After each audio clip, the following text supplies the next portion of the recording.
नमस्कार दोस्तों, आप सभी का स्वागत है आपके अपने चैनल राज एग्जाम अड्डा में। आज की क्लास हमारी हिंदी की क्लास होने वाली है। हिंदी की क्लास में आज हम हिंदी प्रैक्टिस सेट करने वाले हैं। जो किसी न किसी एग्जाम में ये प्रश्न पूछे गए हैं, उन प्रश्नों को आज हमने क्लास में शामिल किया है और हर एक प्रश्न को हम विस्तार पूर्वक डिस्कस करने वाले हैं। आज का सबसे पहला हमारा प्रश्न होने वाला है क्षत्रिय वर्ण। क्षत्रिय वर्ण किन दो वर्णों के मेल से बना है भाई, हमें ये बताना है। तो जो संयुक्त वर्ण होते हैं वो कितने होते हैं? संयुक्त वर्णों की संख्या कितनी होती है भैया? तो 4 होती है।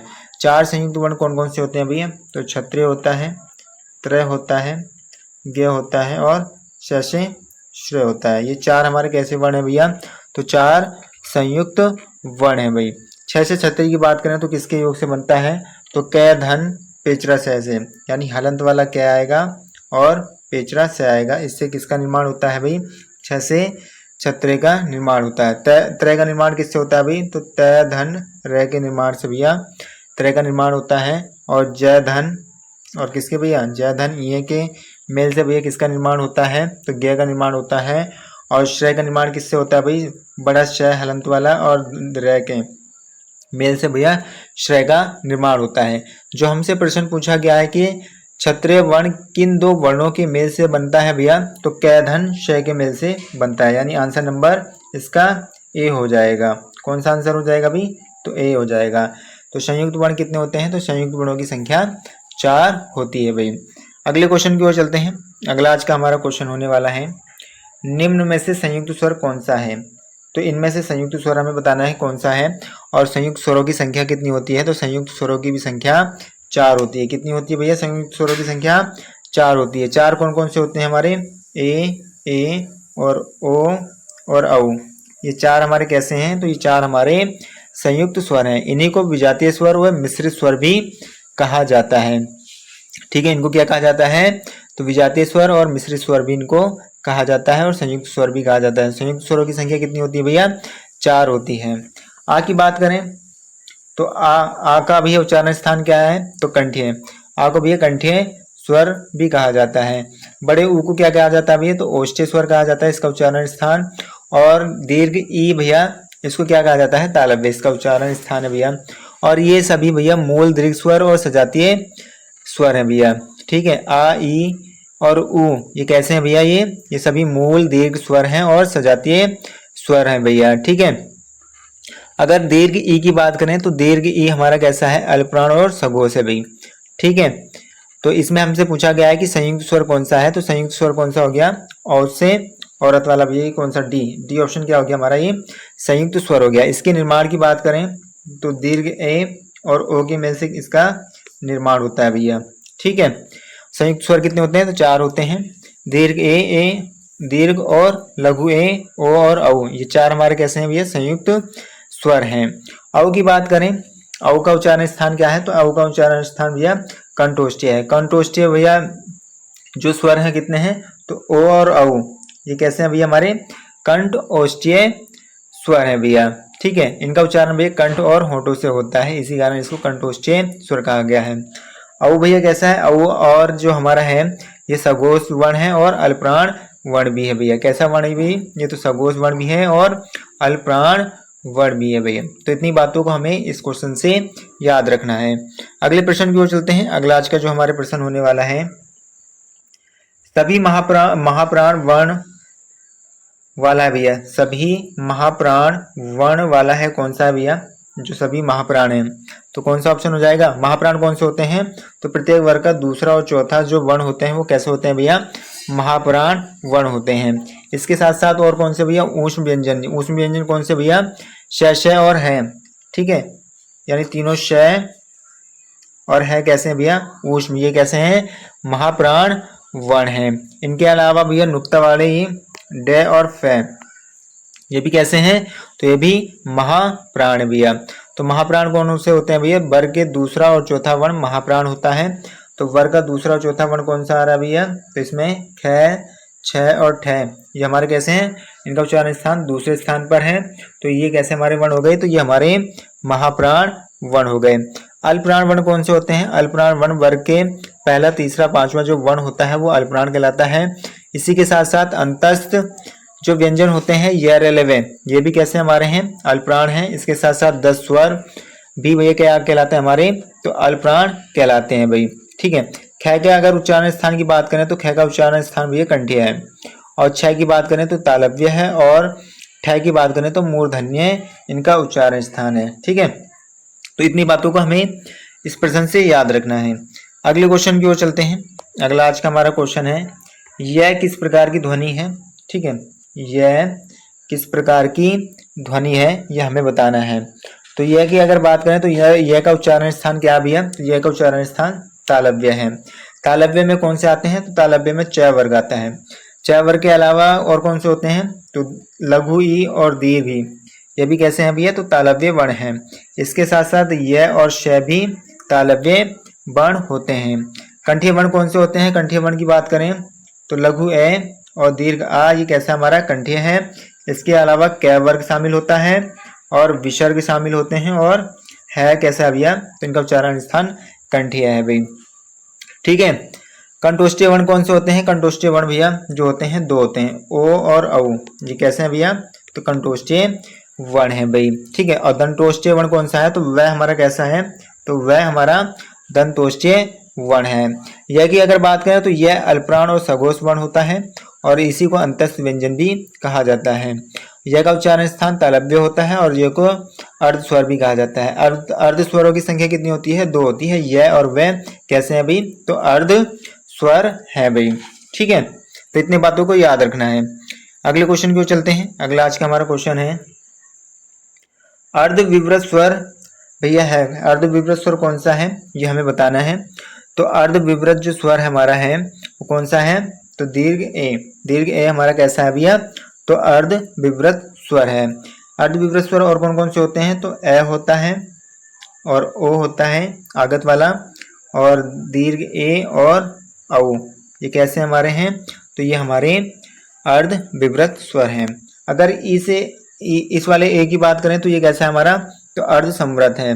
और अर्ध संवृत में कौन से आते हैं, तो लघु ए और ओ कैसे आते हैं भैया, तो ये अर्ध संवृत में आते हैं। विवृत स्वर की बात करते हैं। ठीक है। आ कैसा हमारा है, तो आ हमारा विवृत स्वर है। और समृत स्वर की बात करें तो बड़ा ऊ हमारा कैसा है, ये समृत स्वर है। समृत स्वर में कौन से आते हैं, तो दीर्घ ई, लघु ई और लघु ऊ और दीर्घ ऊ हमारे कैसे हैं, ये तो समृत स्वर हैं भाई। तो इसका आंसर कौन सा हो जाएगा, इसका आंसर हमारा भाई जो हो जाएगा वो बी हो जाएगा। ठीक है। ए ये कैसा हमारा है, अर्ध विवृत स्वर है, और ये है सभी मुख के आधार पर है भैया। कैसे हैं भैया, तो मुख के आधार पर हैं ये सभी। ठीक है। तो इसका आंसर कौन सा हो गया, इसका आंसर हमारा बी हो गया है भाई। अगले क्वेश्चन को चलते हैं। अगला जो हमारा क्वेश्चन होने वाला है, अंतस्थ और ऊष्म वर्ण कितने होते हैं। ठीक है। अंतस्थ और ऊष्म वर्ण कितने होते हैं। अंतस्थ की बात करें तो अंतस्थ हमारे कितने होते हैं भैया, 4 अंतस्थ होते हैं।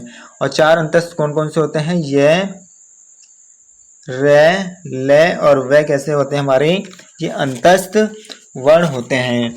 ठीक है। यह की बात करें, यह के उच्चारण स्थान की बात करें तो ये तालव्य होता है, और इस यह को ही अर्धस्वर, सघोष और अल्पप्राण कहा जाता है। वह की बात करें तो वह हमारा अर्धस्वर होता है, जिसके साथ साथ सघोष और अल्पप्राण वर्ण होता है, और इसका उच्चारण स्थान वह का दंतोष्ठीय होता है। र की बात करें तो र हमारा कैसा प्रकंपित वर्ण है, और इसी को लुंठित व्यंजन और सघोष ये अल्पप्राण वर्ण है। ल की बात करें तो ये पार्श्विक वर्ण कहलाता है, इसी के साथ साथ ये सघोष और अल्पप्राण है, और इसका उच्चारण स्थान दंतीय है भैया। और र का उच्चारण स्थान क्या है, तो मूर्धन्य र का उच्चारण स्थान है। ठीक है। तो इतनी बातों को हमें अंतस्थ व्यंजनों से याद रखना है। ऊष्म वर्णों की बात करें तो ऊष्म वर्णों की संख्या कितनी होती है, 4 होती है। और 4 कौन कौन से होते हैं हमारे, तीनों श होते हैं, और इसके साथ साथ हमारा है, ये कैसा है भैया, ऊष्म वर्ण है भाई। तो श की बात करें, बड़े श की बात करें तो ये तालव्य इसका उच्चारण स्थान है, और छोटे श की बात करें तो इसका दंतीय उच्चारण स्थान है, और पेचर वाले श की बात करें इसका मूर्धन्य उच्चारण स्थान है। तीनों स हमारे महाप्राण और अघोष होते हैं। है की बात करें तो है का उच्चारण स्थान कंठीय होता है, और ये महाप्राण और सघोष वर्ण होता है। इसके साथ साथ ये का कल्य वर्ण भी है कहलाता है भैया। तो अंतस्थ और ऊष्म वर्णों की संख्या कितनी हो गई भाई, तो अंतस्थ और ऊष्म वर्णों की संख्या 8 हो जाती है। तो ऑप्शन नंबर क्या हो गया? ऑप्शन ए जो हमारा बिल्कुल सही है। तो इतनी बातों को हमें इस प्रश्न से याद रखना है। अगले क्वेश्चन की ओर चलेंगे। अगला आज का जो हमारा क्वेश्चन होने वाला है, ल और श का उच्चारण स्थान भैया क्या है, ये हमें बताना है। ल और श का उच्चारण स्थान किस स्थान से होता है भाई? ठीक है, इनका उच्चारण भैया किस स्थान से होता है? तो इनका उच्चारण स्थान दंत्य से होता है, यानी दांतों से होता है। और दंत्य कौन से होते हैं? दंत्य यानी त वर्ग इसमें शामिल होता है। इसी के साथ साथ ल और श भी शामिल होते हैं भैया। कंठीय वर्ण कौन से होते हैं? कंठीय वर्ण में यानी क वर्ग आता है। क वर्ग के अलावा कौन से? ए और आ।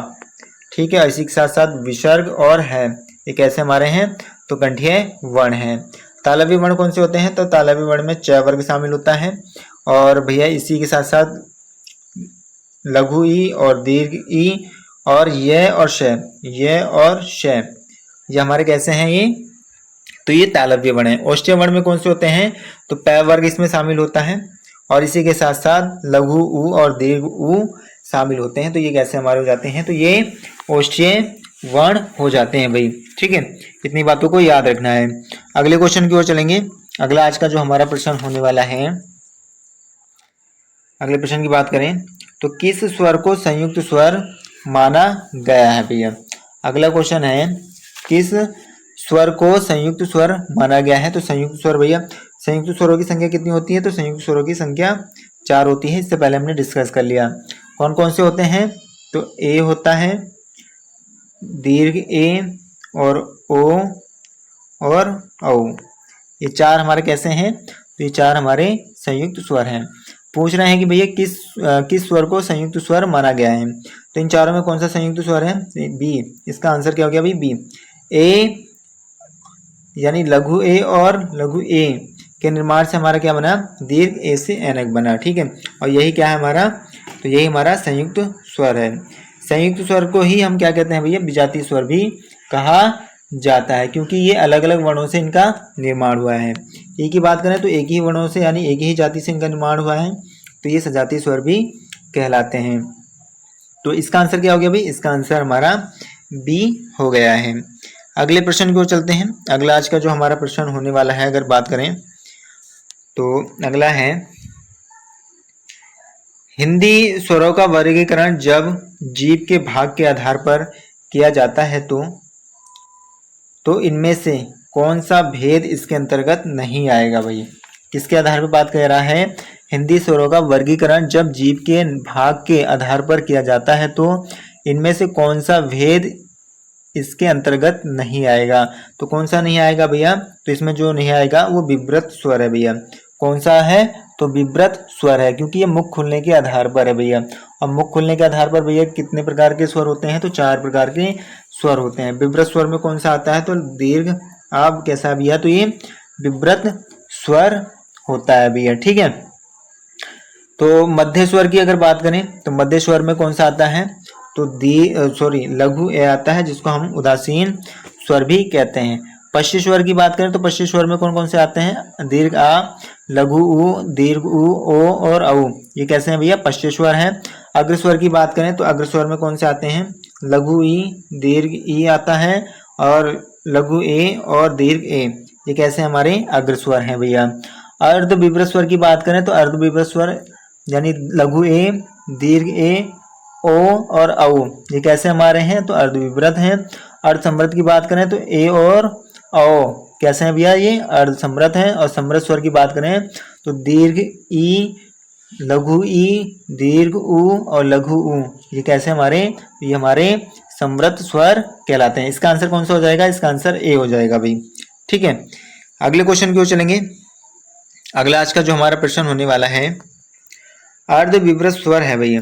तो अर्ध विव्रत स्वर कौन सा है, ये हमें बताना है कि इनमें से अर्ध विव्रत स्वर कौन सा है भाई। तो अर्ध विव्रत स्वर कौन सा है हमारा? तो आंसर इसका सी हो जाएगा, लघु ए। लघु ए कैसा हमारा? अर्ध विव्रत स्वर है। और अब अर्ध विव्रत स्वर में कौन कौन से आते हैं भैया? तो हमारा जो आता है लघु ए, दीर्घ ए और कौन सा? आगत वाला ओ, और कौन सा आता है अभी? तो औ आता है। ये कैसे हमारे हैं? तो ये हमारे अर्ध विव्रत स्वर हैं। समृद्ध स्वर कौन सा है भैया? तो उ, दीर्घ उ कैसा हमारा? ये समृद्ध स्वर है। आ की बात करें तो ये विब्रत स्वर है, और लघु ए की बात करें तो ये अग्र स्वर है। अग्र स्वर में कौन कौन से होते हैं? ए और ओ। कैसे हैं भैया? ये अग्र स्वर हैं। और समृत स्वर में कौन कौन से होते हैं? तो लघु ई और दीर्घ ई, लघु ऊ और दीर्घ ऊ। कैसे हैं भैया? तो ये हमारे समृत स्वर कहलाते हैं। इसका आंसर कौन सा हो जाएगा? अर्धविब्रत स्वर। तो इसका आंसर सी हो जाएगा भाई। अगले क्वेश्चन की ओर चलेंगे। अगला आज का हमारा क्वेश्चन है, किस समूह के वर्णों का उच्चारण स्थान मूर्धा है भैया? ठीक है, ये हमें बताना है किस समूह के वर्णों का उच्चारण स्थान मूर्धा है। तो कौन सा है इसका आंसर भैया? इसका आंसर कौन सा हो जाएगा? तो इसका आंसर डी हो जाएगा। ठीक है, पिछड़ा छ, री से ऋषि, ट और ठ कैसे हैं भैया? तो इनका उच्चारण स्थान मूर्धा है। अगर पहले की बात करें ए के और ख की, तो ये कैसे वर्ण है भैया? तो ये कंठीय वर्ण है। और कंठीय वर्ण में कौन कौन से आ जाते हैं? तो इनके अलावा देखो आ आएगा, और कौन सा आ जाएगा भाई? है आ जाएगा, और विसर्ग। ये कैसा है भैया? तो कंठीय वर्ण है। दंतीय वर्ण की बात करें तो इसमें तय वर्ग आ जाता है। ठीक है, कौन सा आ जाता है? तय वर्ग आ जाता है। और ल और श ये कैसे हैं भैया? तो दंतीय वर्ण है। ठीक है, और अगर बात करते हैं भैया तालव्य वर्ण, तो तालव्य वर्ण में कौन सा आ जाएगा? तालव्य वर्ण की बात करें तो इसमें च वर्ग आ जाएगा। ठीक है, च वर्ग के अलावा और कौन कौन से आएंगे भैया? तो च वर्ग के अलावा जो आएंगे लघु ई, दीर्घ ई और ये और श, ये कैसे हमारे हैं? तो ये तालव्य वर्ण है।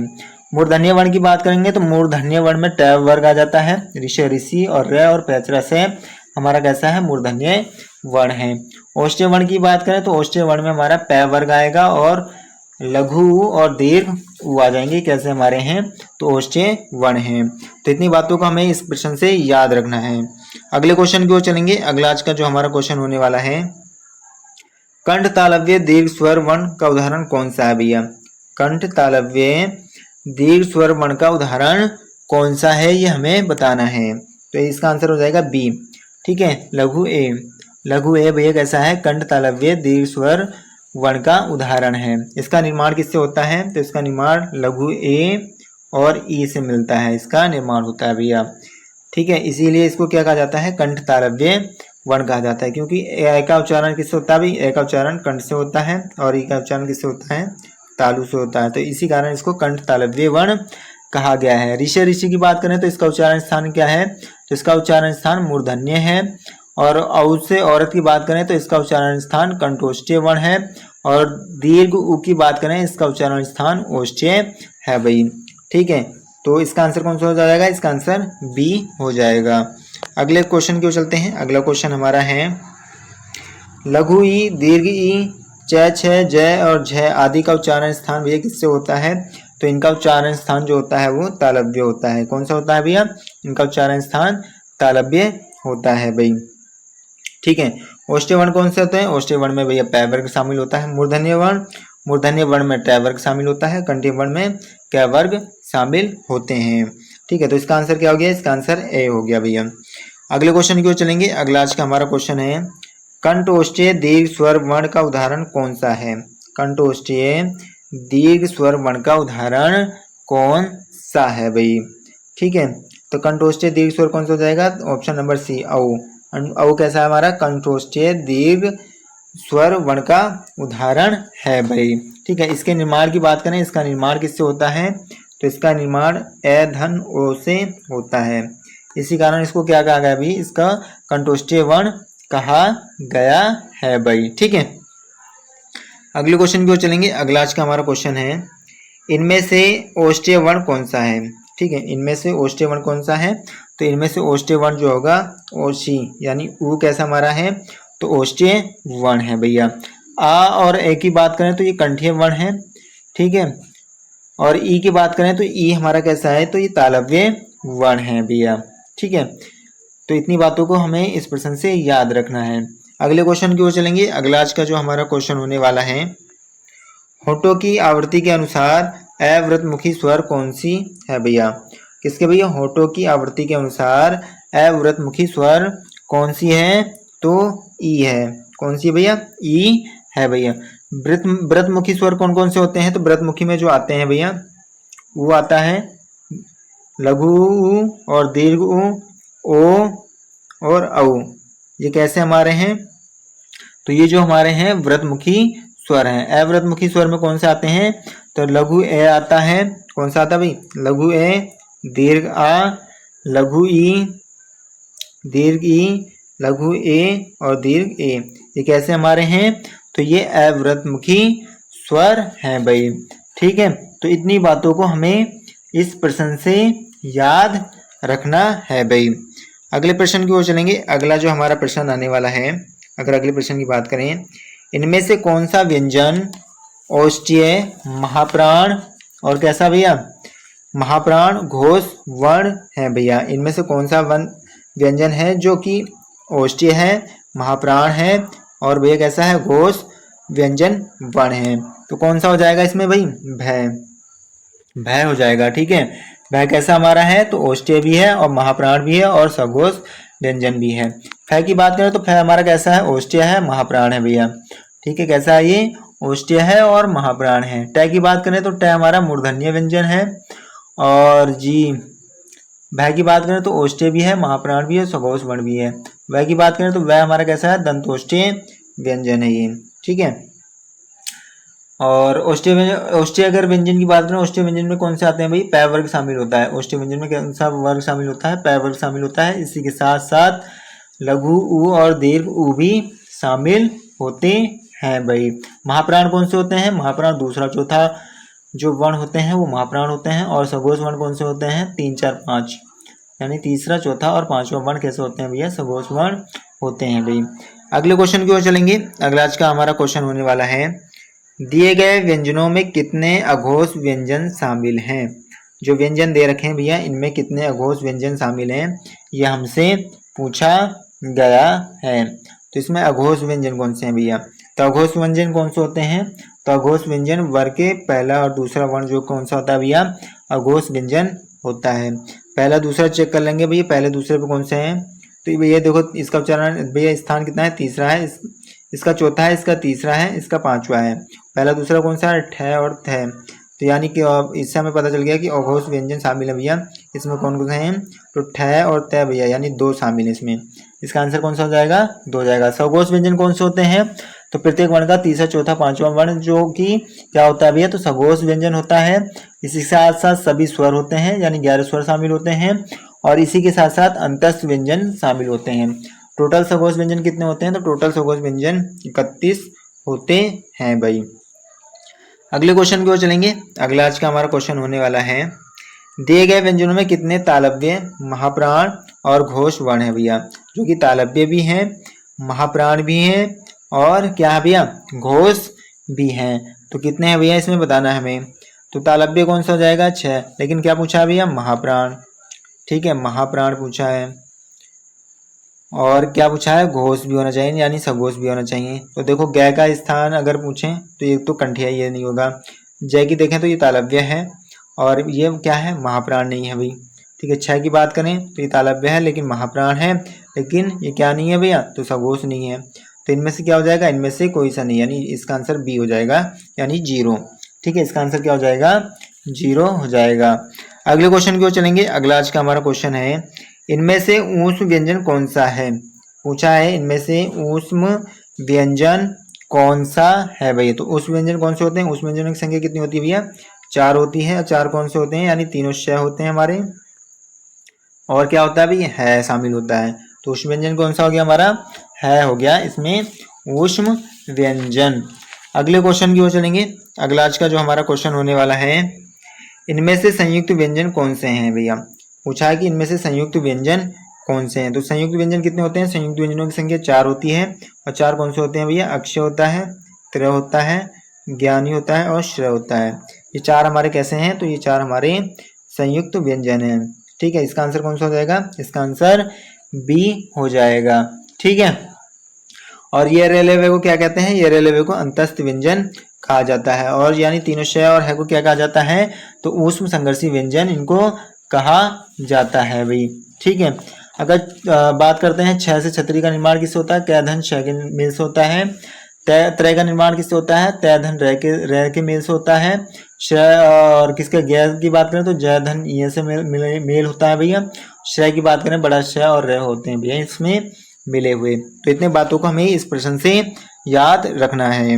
अगले क्वेश्चन की ओर चलेंगे। अगला आज का हमारा जो क्वेश्चन होने वाला है, इनमें से दंत्य व्यंजन कौन सा है। ठीक है, क्या पूछा है, इनमें से दंत्य व्यंजन कौन सा है। तो दंत्य व्यंजन कौन सा हो जाएगा, न वाला, यानी तय वर्ग वाला कैसा होता है भैया, दंत्य व्यंजन होता है। च वर्ग वाला कैसा व्यंजन है, तो ये तालव्य व्यंजन है। ग वर्ग वाला कैसा है अभी, तो कंठीय व्यंजन है। पै वर्ग वाला कैसा है, तो ये ओष्ठीय व्यंजन है। कैसा है भाई, तो ओष्ठीय व्यंजन है भाई। अगले क्वेश्चन की ओर चलेंगे। अगला आज का हमारा क्वेश्चन है, इनमें से कौन सा ऊष्म व्यंजन है। ठीक है, इनमें से कौन सा ऊष्म व्यंजन है। ऊष्म व्यंजनों की संख्या कितनी होती है, तो 4 होती है। 4 कौन से होते हैं, तीनों श हमारे शामिल होते हैं। ठीक है, तीनों श और है शामिल होते हैं। तो ऊष्म व्यंजन क्या कौन सा हो गया भैया, है हो गया हमारा कैसा, ऊष्म व्यंजन हो गया भाई। ठीक है, अगले प्रश्न की ओर चलते हैं। अगला आज का जो हमारा प्रश्न होने वाला है, इनमें से कौन सा व्यंजन तालव्य, महाप्राण और घोष व्यंजन है। ठीक है, इसमें से पूछा कि इनमें से कौन सा तालव्य भी है, महाप्राण भी है और सघोष व्यंजन है। तो तालव्य कौन से होते हैं भैया, तालव्य च वर्ग वाले होते हैं। और क्या होना चाहिए, महाप्राण, महाप्राण भैया, यानी महाप्राण होने के लिए क्या होना पड़ेगा, जो वर्ग का कौन सा भैया, दूसरा और चौथा वर्ण। दूसरा और चौथा वर्ण क्या होता है हमारा, महाप्राण व्यंजन होता है भाई। कौन सा है, महाप्राण। तालव्य होना चाहिए, महाप्राण होने चाहिए, इसके साथ साथ क्या होना चाहिए, सघोष, यानी तीसरा चौथा पांचवा सघोष होता है। तो इसमें से आंसर कौन सा हो जाएगा, आंसर डी हो जाएगा। ठीक है, ये तालव्य भी है, महाप्राण भी है और सघोष व्यंजन भी है भाई। ठीक है, अगले क्वेश्चन की ओर चलेंगे। अगला आज का हमारा क्वेश्चन होने वाला है, बात करें निम्न में से संज्ञा का भेद नहीं है। इनमें से कौन सा संज्ञा का भेद नहीं है भैया, तो ये हमें बताना है। सबसे पहले हमें ये पता होना चाहिए कि संज्ञा के भेद कितने होते हैं भैया। तो संज्ञा के अगर भेद की बात करें तो प्राचीन हिंदी के अनुसार संज्ञा के जो भेद होते हैं कितने होते हैं भैया, 5 होते हैं। प्राचीन हिंदी के अनुसार संज्ञा के भेद कितने होते हैं, 5 होते हैं। और 5 कौन कौन से होते हैं, तो व्यक्तिवाचक संज्ञा, जातिवाचक संज्ञा, भाववाचक संज्ञा, द्रव्यवाचक संज्ञा और समूहवाचक, ये 5 होते हैं किसके, प्राचीन हिंदी के अनुसार। आधुनिक हिंदी के अनुसार संज्ञा के भेद कितने होते हैं, तो आधुनिक हिंदी के अनुसार संज्ञा के भेद 3 होते हैं। 3 कौन कौन से होते हैं भैया, व्यक्तिवाचक संज्ञा, जातिवाचक संज्ञा और भाववाचक संज्ञा। जातिवाचक संज्ञा में ही द्रव्यवाचक और समूहवाचक संज्ञा को शामिल किया गया है। रचना के आधार पर संज्ञा के भेद कितने होते हैं, तो रचना के आधार पर संज्ञा के 2 भेद होते हैं। 2 भेद कौन कौन से होते हैं, यथार्थवाचक संज्ञा और भाववाचक संज्ञा। यथार्थवाचक संज्ञा के भैया कितने भेद होते हैं, तो यथार्थवाचक संज्ञा के 4 भेद होते हैं। कौन कौन से, व्यक्तिवाचक, जातिवाचक, द्रव्यवाचक और समूहवाचक। ये 4 किसमें शामिल होते हैं भैया, यथार्थवाचक संज्ञा में शामिल होते हैं, जो कि कैसे होते हैं भैया, दृश्य होते हैं। तो इसमें जो पूछा गया है, निम्न में से संज्ञा का भेद कौन सा नहीं है, तो निम्न में से भैया निजवाचक, ये क्या है, ये संज्ञा का भेद नहीं है। बाकी सब संज्ञा के भेद हैं, भाववाचक संज्ञा, जातिवाचक संज्ञा और व्यक्तिवाचक संज्ञा, ये संज्ञा के भेद हैं भाई। अगले क्वेश्चन की ओर चलते हैं। अगला आज का जो हमारा क्वेश्चन होने वाला है, निम्न में से कौन सा शब्द व्यक्तिवाचक संज्ञा का उदाहरण नहीं है। इनमें से कौन सा शब्द है जो व्यक्तिवाचक संज्ञा का उदाहरण नहीं है भाई, यह हमसे पूछा गया है। प्रयागराज, यह प्रयागराज यानी किसी विशेष स्थान की बात की जा रही है और ये विशेष स्थान भी है, इसके जैसा दूसरा कोई नहीं है। व्यक्तिवाचक संज्ञा की डेफिनेशन की अगर बात करें, जिसके जैसा दुनिया में दूसरा ना हो और वो दुनिया में अकेला मिलता हो और दृश्य भी हो। ठीक है, वो कैसा होता है भाई, व्यक्तिवाचक संज्ञा होता है भाई। तो प्रयागराज की बात करें तो दुनिया में ये अकेला है और भैया ये दृश्य भी है, तो ये कैसा है, व्यक्तिवाचक संज्ञा है। इसके बाद मोहन की बात करें तो मोहन भैया दुनिया में अकेला है। ठीक है, और इसमें एक विशेष व्यक्ति के बारे में बात चल रही है। और गंगा की बात करें भैया, एक नदी का नाम आ गया, तो ये भी कैसा है भाई, तो व्यक्तिवाचक संज्ञा। लेकिन शहर की बात करें, शहर के जैसे और शहर हो जाएंगे। ठीक है, शहर के जैसे और शहर हो जाएंगे तो ये किस में चला जाएगा भैया, तो जातिवाचक संज्ञा में चला जाएगा। तो इसमें इसका आंसर क्या हो गया, इसका आंसर बी हो गया भाई। क्या हो गया भाई, बी हो गया। व्यक्तिवाचक संज्ञा की बात करें, जो विशेष व्यक्ति, वस्तु, स्थान के नाम का बोध कराए, वही क्या है, हमारा व्यक्तिवाचक संज्ञा कहलाता है। जैसे कि सीता, गीता, ये कैसे है भैया, व्यक्तिवाचक संज्ञा है। आगरा, मुंबई, स्थान के नाम आगे भी, तो ये भी व्यक्तिवाचक संज्ञा के अंतर्गत आते हैं भाई। यानी शहर के जैसे और शहर हैं, तो ये किस में चला जाएगा भाई, जातिवाचक संज्ञा में चला जाएगा। अध्यापक, राष्ट्रपति, नदी, मंत्री, ये सब कैसे हैं भैया, तो ये सब जातिवाचक संज्ञा के अंतर्गत आते हैं। जातिवाचक संज्ञा जिसके जैसे और होते हैं भैया। जातिवाचक संज्ञा कौन से होते हैं? जिसके जैसे और होंगे, वो कैसे हो जाएंगे भैया? तो वो जातिवाचक संज्ञा हो जाएंगे। इनके अलावा जैसे कुत्ता, गाय, डॉक्टर, लड़का, आदमी, ये कैसे हैं भैया? ये सभी जातिवाचक संज्ञा के उदाहरण हैं भैया। अगले क्वेश्चन की ओर चलते हैं। अगला आज का जो हमारा क्वेश्चन होने वाला है, अमेरिका शब्द में कौन सी संज्ञा है? ये हमसे पूछा गया है कि अमेरिका शब्द में कौन सा संज्ञा है भाई। तो कौन सा संज्ञा है? तो व्यक्तिवाचक संज्ञा है भाई। ठीक है, कौन सा संज्ञा है भैया? व्यक्तिवाचक संज्ञा। भाववाचक संज्ञा कैसे होते हैं भैया? तो ये अदृश्य होती हैं। भाववाचक संज्ञा अदृश्य होती हैं। जातिवाचक संज्ञा भैया, जातिवाचक संज्ञा में जिनके जैसे और होते हैं वो जातिवाचक संज्ञा कहलाते हैं। समूहवाचक संज्ञा भैया, जो संघ, समिति, परिवार, टोली को दर्शाए वही क्या है भैया? समूहवाचक संज्ञा कहलाता है भाई। अगले क्वेश्चन की ओर चलते हैं। अगला आज का जो हमारा क्वेश्चन होने वाला है, इनमें से विकारी शब्द का उदाहरण कौन सा है? ठीक है, ये पूछा गया है कि इनमें से विकारी शब्द का उदाहरण कौन सा है भाई। ठीक है, अब विकारी शब्द भैया कौन से होते हैं? परिवर्तन जिनमें आ जाए वो विकारी शब्द कहलाते हैं। और किसके आधार पर भैया? संज्ञा, सर्वनाम और क्रिया और विशेषण। किसके भैया? संज्ञा, प्रोनाउन यानी सर्वनाम, और भैया किसके?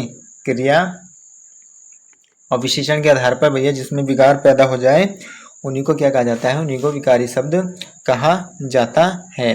और विकार भैया किसमें? जैसे संज्ञा, सर्वनाम, क्रिया है, लिंग, वचन और काल और कारक की दृष्टि से जिनमें परिवर्तन आ जाता है वही क्या कहलाते हैं भैया? वही विकारी शब्द कहलाते हैं। यानी ऐसे संज्ञा, सर्वनाम, क्रिया, विशेषण शब्द जिनमें लिंग, वचन, काल और कारक की दृष्टि से परिवर्तन आ जाए वही क्या कहलाते हैं? विकारी शब्द कहलाते हैं। परंतु यथा आज में कोई परिवर्तन नहीं आएगा, लेकिन लड़का का क्या बन जाएगा भाई? लड़का का लड़की भी बन जाएगा और लड़के भी बन जाएगा। यानी लड़के का लिंग के आधार पर भी परिवर्तन किया जाता है और क्रिया के यानी काल के आधार पर भी परिवर्तन किया जा सकता है। ये वचन के आधार पर, ठीक है, इनके आधार पर भी परिवर्तन किया जा सकता है। इसीलिए लड़का क्या हो गया हमारा? ये विकारी शब्द का उदाहरण है भाई। अगले क्वेश्चन की ओर चलते हैं। अगला जो हमारा क्वेश्चन होने वाला है, इनमें से कौन सा शब्द जातिवाचक संज्ञा का संज्ञा शब्द नहीं है भैया? इनमें से कौन सा जो शब्द है जो जातिवाचक शब्द नहीं है? ठीक है, कौन सा है भैया? तो अगर लड़के की बात करें तो लड़के, जो लड़का है ये पूरे लड़के जाति को दिखा रहा है। शहर की बात करें तो शहर के जैसे और शहर है, ये भी जाति दर्शा रहा है। नदी की बात करें, नदी की जैसे और भी नदी हैं, ये भी जाति की बात कर रहा है। लेकिन गंगा, गंगा किस में चला जाएगा? तो गंगा व्यक्तिवाचक संज्ञा में चला जाएगा। ठीक है, क्योंकि ये दुनिया में अकेली है। ठीक है, इसका जैसा कोई नहीं है। व्यक्तिवाचक संज्ञा का कभी भी बहुवचन नहीं बनाया जा सकता है। और ये कैसे होते हैं भैया? ये दृश्य होते हैं। जातिवाचक संज्ञा का बहुवचन बनाया जा सकता है, जैसे लड़का का क्या हो जाएगा? लड़के हो जाएगा भी। अगर भाववाचक संज्ञा का बहुवचन कर दिया जाए तो वह जातिवाचक संज्ञा बन जाता है। और भाववाचक संज्ञा कैसे होते हैं? भाववाचक संज्ञा अदृश्य होते हैं, जैसे कि प्रेम, घृणा, मिठास। ठीक है, ये कैसे हैं भैया? तो ये सब भाववाचक के उदाहरण है भी। ठीक है, अगले क्वेश्चन की ओर चलते हैं। अगला क्वेश्चन जो हमारा होने वाला है, इनमें से कौन सा शब्द भाववाचक संज्ञा क्रिया से नहीं बना है? इनमें से ऐसा कौन सा शब्द है जो भाववाचक संज्ञा क्रिया से नहीं बना है? तो इसमें कौन सा है भैया? भलाई। भलाई, अगर भलाई में बात करें, भला विशेषण से निर्माण हुआ है भैया। ठीक है, और अगर कमाई की बात करें तो कमा धातु से इसका निर्माण हुआ है। इसमें ना मिलाने से भैया, ना क्रिया मिलाने से कमाना हो जाएगा। तो ये क्या हो जाएगा भैया? तो ये क्रिया का उदाहरण हो जाएगा। लेकिन पूछ रहा है क्रिया का उदाहरण नहीं है, तो भलाई है। इसमें कौन सा है भैया? भलाई है। भाववाचक संज्ञा का निर्माण कितने प्रकार से किया जा सकता है? तो भाववाचक संज्ञा का निर्माण 5 प्रकार से किया जा सकता है। यानी विशेषण से किया जा सकता है, क्रिया से बनाया जा सकता है, जातिवाचक से बनाया जा सकता है, सर्वनाम और अव्यय से भाववाचक संज्ञा का निर्माण किया जाता है भाई। मूल धातु में न ना जोड़ने से क्रिया का निर्माण होता है। जैसे कि अगर कमा धातु है मूल धातु और ना जोड़ दें तो कमाना हो जाएगा। पढ़ यानी मूल धातु है, ना जोड़ दें तो पढ़ना हो जाएगा। लड़, लड़ मूल धातु है, ना जोड़ दें तो लड़ना हो जाएगा। ठीक है, इसीलिए भलाई भैया कैसा है? तो भलाई हमारा विशेषण। भलाई का निर्माण किससे हुआ भैया? विशेषण, यानी भला विशेषण निर्माण हुआ है भी भलाई का। ठीक है, अगले क्वेश्चन को चलते हैं। अगला क्वेश्चन जो हमारा होने वाला है, इनमें से भाववाचक संज्ञा का उदाहरण है। पूछ रहा है कि इनमें से भाववाचक संज्ञा का उदाहरण कौन सा है, तो इसमें से ए आंसर हो जाएगा चरित्र। चरित्र में भैया भाववाचक संज्ञा के गुण पाए जाते हैं। पुरुष का क्या बन जाएगा, पुरुषत्व बन जाएगा। सूर का क्या बन जाएगा, सूरता या शौर्य बन सकता है। सर्व का सर्वस्व बन सकता है। निकट का निकटता बन सकता है। विधवा की बात करें तो वैधव बन सकता है। लंबा की लंबाई बनाया जा सकता है। भाववाचक संज्ञा का निर्माण इस तरीके से भी किया जा सकता है। अगले क्वेश्चन की ओर चलते हैं। अगला आज का जो हमारा क्वेश्चन होने वाला है, इनमें से कौन सा द्रव्यवाचक संज्ञा है। इनमें से पूछ रहा है कौन सा द्रव्यवाचक संज्ञा है। नदी की बात करें तो नदी में भैया जातिवाचक संज्ञा है, क्योंकि नदी की जैसी और नदी होती हैं।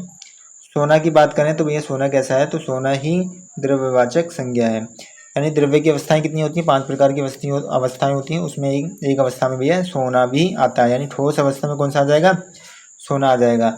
मोहन की बात करें तो मोहन व्यक्तिवाचक संज्ञा है। मोहन कैसा है, व्यक्तिवाचक। और गंगा भी व्यक्तिवाचक संज्ञा है भाई, ठीक है। और द्रव्यवाचक संज्ञा में कौन कौन से आ जा सकते हैं, पानी, पत्थर, चांदी, गैस, गेहूं, बालू आदि क्या है, ये सब द्रव्यवाचक संज्ञा के उदाहरण हैं भाई। अगले क्वेश्चन की ओर चलते हैं। अगला आज का हमारा क्वेश्चन होने वाला है, व्यक्ति, वस्तु, स्थान के नाम को क्या कहते हैं भैया। व्यक्ति, वस्तु, स्थान के नाम को क्या कहा जाता है, तो संज्ञा कहा जाता है। व्यक्ति में जैसे राकेश आ जाएगा, मोहन, ठीक है। अगर बात करें वस्तु की, बोतल, बाल्टी। स्थान की बात करें दिल्ली, और भाव की बात करें तो बुढ़ापा, और क्या आ सकता है भैया, प्रेम, घृणा। ये सब कैसे हैं, भाववाचक संज्ञा के उदाहरण ही है भैया, ठीक है। यानी व्यक्ति, वस्तु या स्थान के नाम को क्या कहा जाता है, तो संज्ञा कहा जाता है। अगले क्वेश्चन की ओर चलते हैं। अगला क्वेश्चन है भैया, संज्ञा के कुल कितने भेद होते हैं, तो संज्ञा के कुल भेद 5 होते हैं। कितने भेद होते हैं, तो 5 भेद होते हैं, जैसा कि हमने पहले भी पढ़ा है। प्राचीन हिंदी में भैया कितने भेद हैं, इसके 5 हैं। और आधुनिक हिंदी में अगर बात करें तो आधुनिक हिंदी के अनुसार इसके 3 भेद पाए जाते हैं। और यथार्थ रूप से संज्ञा के भेद कितने होते हैं, तो 2 होते हैं, यथार्थवाचक संज्ञा और भाववाचक संज्ञा। यथार्थवाचक संज्ञा में कितने आते हैं अभी, तो यथार्थवाचक संज्ञा में 4 होते हैं। भाववाचक संज्ञा खुद एक ही होता है। प्राचीन हिंदी में भैया अगर बात करें तो 5 कौन कौन से होते हैं, व्यक्तिवाचक संज्ञा, जातिवाचक, भाववाचक, द्रव्यवाचक और समूहवाचक होते हैं। आधुनिक हिंदी के अनुसार 3 होते हैं, व्यक्तिवाचक, जातिवाचक और भाववाचक।